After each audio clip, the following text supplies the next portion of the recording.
The easiest meal plan for fat loss is the one that you can stick to long term. And the number one reason why most people fail at their weight loss journeys is because they couldn't stick with the meal plan. Either is overly complicated, or it's time consuming, or it's just plain boring. So today I'm going to give you 3 practical tips for sticking with your meal plan long term and finally seeing the weight loss results you're looking for. And if you're wondering if these tips will actually work for you, I just recommitted to reincorporating these tips into my own routine, and I lost a full pant size in just 3 weeks. So the first tip to save time is to meal prep. And I know what you're thinking, I don't have time to meal prep. But the truth of the matter is it only takes a couple of hours a week to meal prep. And then if you do it up front, you're not spending that time each meal all week long thinking about what am I going to eat next, and then taking the time to go eat that food and then having to eat it. And then another thing is that meal prep actually prevents decision fatigue. And what do I mean by that? It is that constant thought process of what am I going to eat next. If you already have your meal prep ready to go, you already know what you're going to eat next. A lot of times we get into the situation where we're stuck. We don't know what we're going to eat next, and now we're just eating anything that's available to us. And that is one of the biggest ways we end up falling off of our meal plan and ending our weight loss journeys. Meal prepping is just a really easy way to help us stick to our meal plan. Now, in order to meal prep, you have to have the proper tools. And one of the tools that I recommend is a food scale, because you want to properly weigh out your food to be sure that you're eating enough and not eating too much according to your meal plan. Now, I get this question a lot. Do I weigh my food before or after I cook it? For the most part, I tend to weigh my foods before I cook it. Now, if it is protein like chicken or fish or something like that, I weigh my food after I cook it, because you can really never eat too much protein, at least in my case. But for other types of foods, I tend to weigh them out before I cook them. I don't really know that it matters, and it's probably just personal preference, but that's how I do it. Now, another tool that you want to have at your disposal are meal prep containers, and this is what's going to hold your food after you prepare it. I like to buy them in bulk. I just go online and I order a set and I have them. They're very easy to use, they're very easy to clean, and they're very easy to travel with. Now, one of the tools that I just invested in that has actually been a true money saver has been a meal prep bag.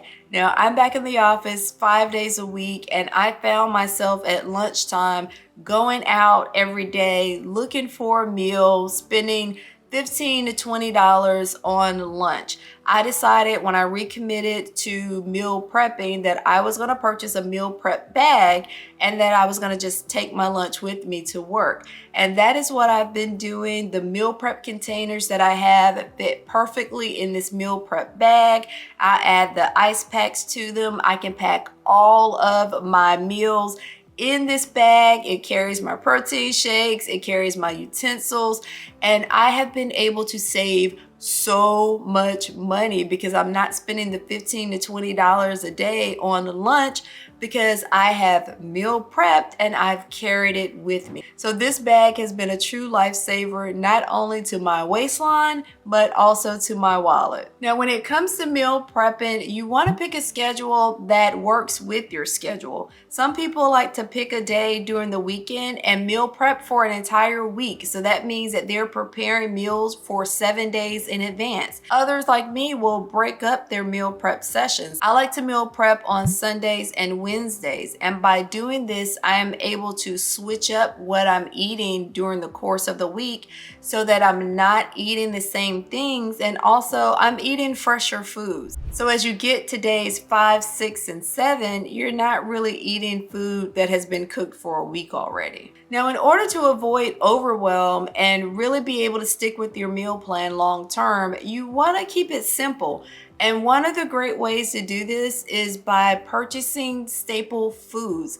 And what I mean by staple foods are those main foods that you're primarily eating as part of your meal plan, over and over again. A lot of people will make the mistake of trying to add too much variety to their meal plan, and then they become overwhelmed because it is just so much prep work and so much cooking. The easiest meal plan to stick to for fat loss is one that is simple and one that you can stick to long term.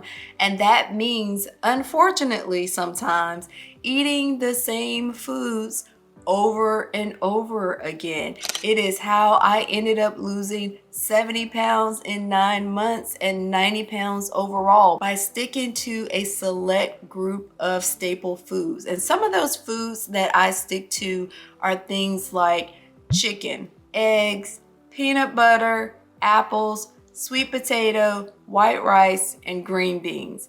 These are the staple foods that I'm eating practically every day, not only over the course of my weight loss journey, but also now that I'm in the weight maintenance phase. Now, your list of staple foods might look different from mine, and I'm gonna tell you in a second how to actually switch up your staple foods from time to time.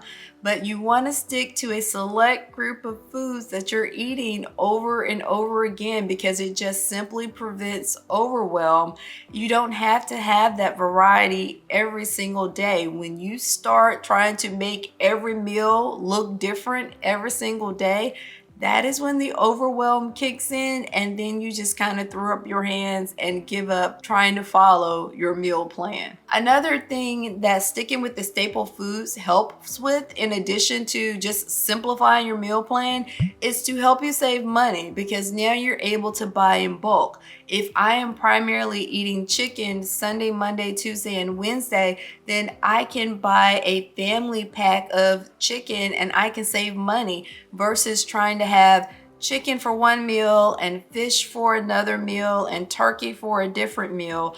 I'm now saving money because I'm able to buy that chicken in bulk. Same thing for the other foods that you're going to purchase. This isn't limited to just protein. Now, I know what you're asking. How do I beat boredom? Because I will certainly be bored eating the same 10 foods over and over again. And this is where I encourage you to switch it up by actually meal prepping at least a couple of times a week. What I tend to do is switch up my protein midweek. So if I am meal prepping on Sunday and I'm meal prepping chicken, then when I go to meal prep on Wednesday, I might meal prep salmon for the rest of the week. If I am meal prepping rice as my complex carb, then in midweek, I might meal prep a sweet potato. You're still saving time and money because you're buying the food in bulk, you're prepping it in bulk, but then you're able to switch midweek so that you can keep a variety of foods in your diet. Another way that I like to switch it up is with cooking styles. So I might have oven roasted chicken for the first part of the week, and then I might have chicken from the air fryer the last part of the week. So being able to switch up the cooking styles, even though you're basically eating the same food, does help to signal to your brain that you are still getting some variety. Another thing that you can absolutely do is switch up the seasoning. Seasoning is a great way to give you variety in the foods that you're eating, especially when you're eating the same thing. And this kind of goes back to cooking style, right? Because you can take a sweet potato and you can take a variety of seasonings and you can take a variety of cooking styles, and you can make 10 different things with that sweet potato. And another thing that you want to keep in mind is that meal planning isn't all about eating in all the time. Sometimes you're going to be forced to eat out, eat on the go.